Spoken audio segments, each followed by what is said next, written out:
I got a 12-year-old girl saying that you touching part of her. Send me to jail now. No. Send me to jail. No. Prepare for a pulse-pounding ride as law enforcement swoops in to nab predators in the very act of their sinister deeds. From dark corners to unsuspecting homes, follow along as the hunt intensifies and justice prevails in When Cops Catch Predators in the Act, the Water Park Psycho.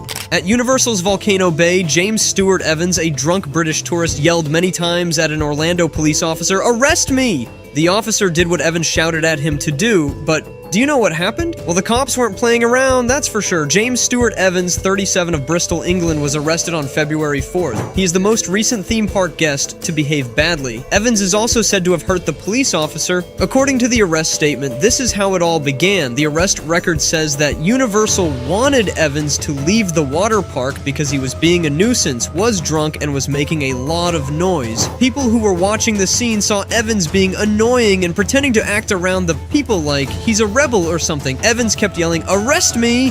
while an Orlando police officer led him out of the park. The arrest statement said, Officer Rivera then told him verbally that he was under arrest. Evans was said to have fought back. Officer Rivera grabbed Evans's left arm and Evans pulled away. Police Officer Rivera reached over Evans's right shoulder to try to pull him down, but in the process, Police Officer Rivera hurt his right arm when Evans pushed it away. A police report says Evans lost his balance and fell to the ground while Officer Rivera reached out and grabbed his legs. Evans was fighting with Officer Rivera and pulling his arms away from him while he was on the ground trying to bind him, making it an assault on a police officer. This kept making it difficult for Officer Rivera to arrest Evans. Fortunately, soon after, Officer Rivera was able to handcuff Evans. Officer Rivera was taken to the hospital to get help and treatment for his injury. The officer's status report for that week was not provided right away. Evans said his right knee hurt, so he was also taken to the hospital. He was treated and sent home right away. After that, he was put in jail. Evans pleaded not guilty, according to records from the Orange Circuit Court. When asked for a response, his lawyer, Bryce Fetter, did not answer right away. However, the justice system didn't disappoint. Evans was handed a sentence of 10 years in prison, accompanied by fines amounting to $10,500 following his conviction for assaulting a police officer, resisting arrest, and engaging in disorderly conduct, the hotel rape case. A woman who said she had been raped was able to tell hotel staff that she was in danger, but how? The front desk clerk at the hotel then called the cops, who came and saved the woman and arrested the suspect. Andre Damon George, 20 at that time, from East Price Hill, was identified as the suspect. WCPO Channel 9 reported that the event happened on a Sunday morning in the year 2021. The clerk at a Quality Inn saw the female victim and told the police that she didn't look like she was in good health. In a 911 call that WCPO was able to record, the clerk could be heard telling the police dispatcher, "She looked very nervous and was shaking a bit because I was so short. He couldn't see me, so I asked her out loud, 'Do you need help?' She nodded her head and blinked her eyes in response. As they were getting up from the desk, he was a little ahead of her, and she agreed by turning around and shaking her head. The clerk said, 'I just wanted to make sure everything is okay with her.' Police say that George is responsible for going into the victim's room and refusing to leave. The accusations say that he hit her, sexually assaulted her, and choked her until she passed out. There was evidence that the attacker and the victim knew each other. According to what the woman told the cops, George pushed her against the wall and even pulled her eyes open, leaving marks that could be seen. During this whole thing, the woman said George tried to kill himself by choking himself and then hanging himself with an electrical cord in front of her. Even though George and the woman left the room at least once, the woman said that George kept holding on to her. Despite her best efforts, she couldn't make eye contact with the people who were in the room. Finally, the person working at the hotel desk was able to ask the woman in a sneaky way if she was okay. The victim used her body language to let the worker know that something was wrong. That worker called the police. When the police came, George was the one who answered the door. On the body cam video, George can be seen running and trying to jump through the hotel window while the cops were trying to handcuff him. Because the glass was stronger, he bounced off of it.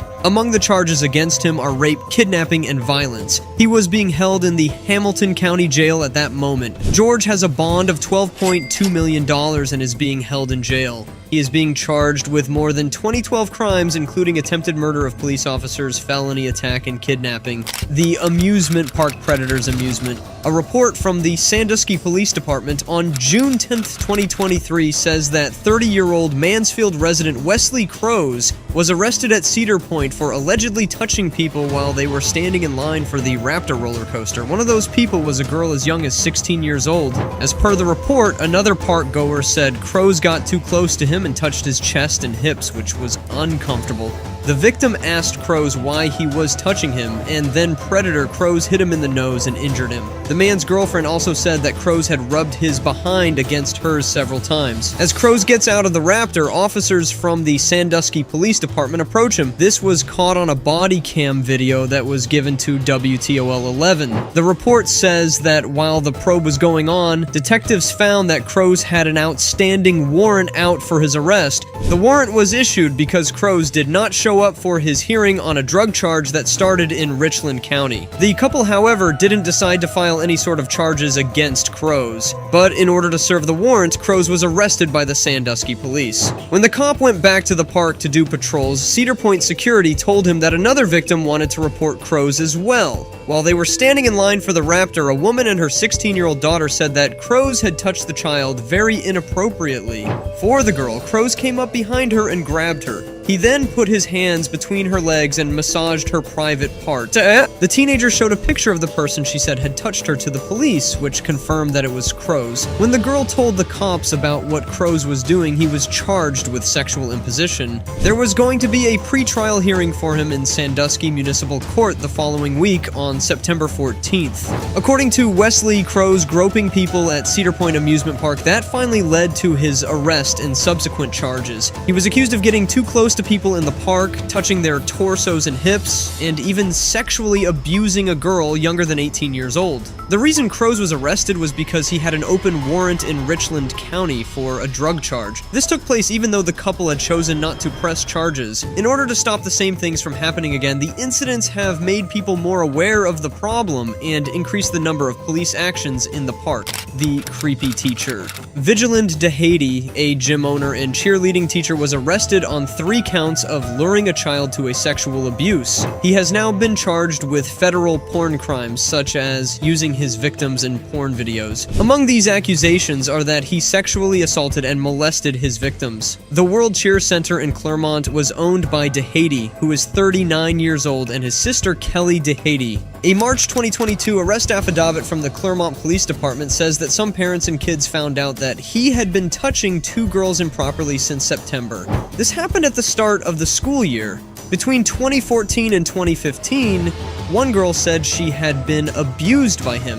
The statement says that he would hug the girls from behind so that he could touch them without them knowing. Besides that, he would use Snapchat to trick people by asking them things like, "You don't love me?"